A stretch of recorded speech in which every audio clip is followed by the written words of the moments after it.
Hi guys, welcome to Memo's Tutorials. Today we are looking at theories of Lamarck and those of Darwin, and they're all just trying to explain evolution. These are the great scientists. So as for Lamarck, explained evolution using these following laws. He said that the inheritance of acquired characteristics, these characteristics, they develop during the life of an individual. The characteristics they developed during the life of an individual, meaning they are acquired characteristics. And these acquired characteristics can actually be passed on to their offspring, right?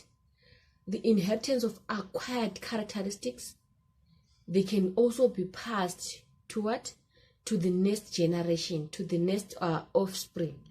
What do we mean by acquired? It means that they develop during a lifetime. You're not born with them. You acquire them as you live, right? That's his first law. His second law says the law of use and disuse. He says as an organism uses a structure or organ more regularly, it becomes better developed or enlarged. If an organ does not use a structure or organ frequently, it becomes less developed or reduced in size and may disappear altogether. So what he states, what he implies is that, let's say you are, well, which good example can I use? You are a fish, right? So as a fish, let's say at first a fish had, let's assume a fish had legs at first, right? Let's say it had legs. But then as it is in water, it prefers to swim, right? It prefers to swim. So those organs that the fish uses to swim, they are going to be used more regularly, more and more regularly. Since it doesn't walk in water, it swims in water. So the swimming organs are going to develop stronger. They're going to become more stronger and enlarged. At the end of the day, the feet might eventually disappear, because the fish does not use the feet. It does not walk. It prefers to swim. That's what his second law means there. That's for Lamarck. What about Charles Darwin?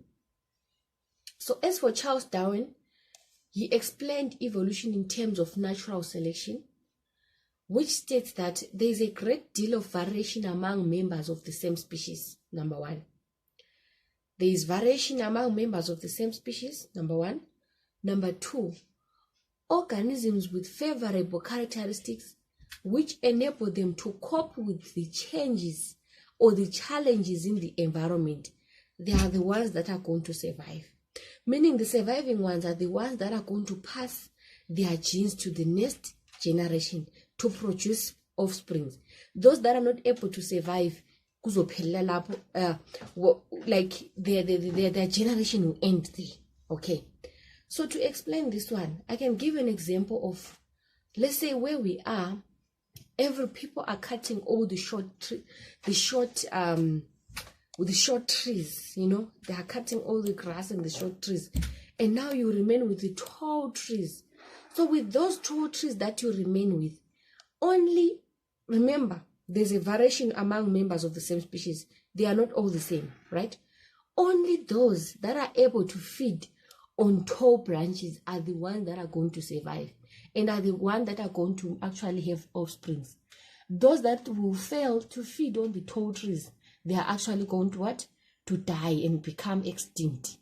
That's Charles Darwin's another theory. And then another one, he says that organisms which do not have favorable characteristics that allow them to cope with challenges in the environment, they die. I think I've indirectly explained this one.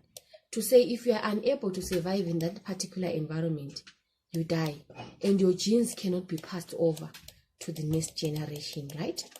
So now, looking at these theories of evolution, looking at Lamarck's ones, he just said, inheritance of acquired characteristics, it can be passed on. Inheritance simply means you can inherit it, you can pass it on, and there's law of use and disuse. To say the parts that an organism does not use, they can actually become extinct. Those parts, they can disappear. But those that you use, they become stronger and stronger and stronger and strong. But then Darwin's theory, it's based on natural selection. Number one, there's variation among species of the same species. And then he then said on characteristics now, favorable characteristics are the ones that are going to survive. But then the unfavorable ones, they are going to die. And we have what we call punctuated equilibrium. This punctuated equilibrium simply tells us that there are periods of gradual change, and there are also periods of rapid change. We are going to explain the punctuated equilibrium as we go on, right? Don't worry about it for now.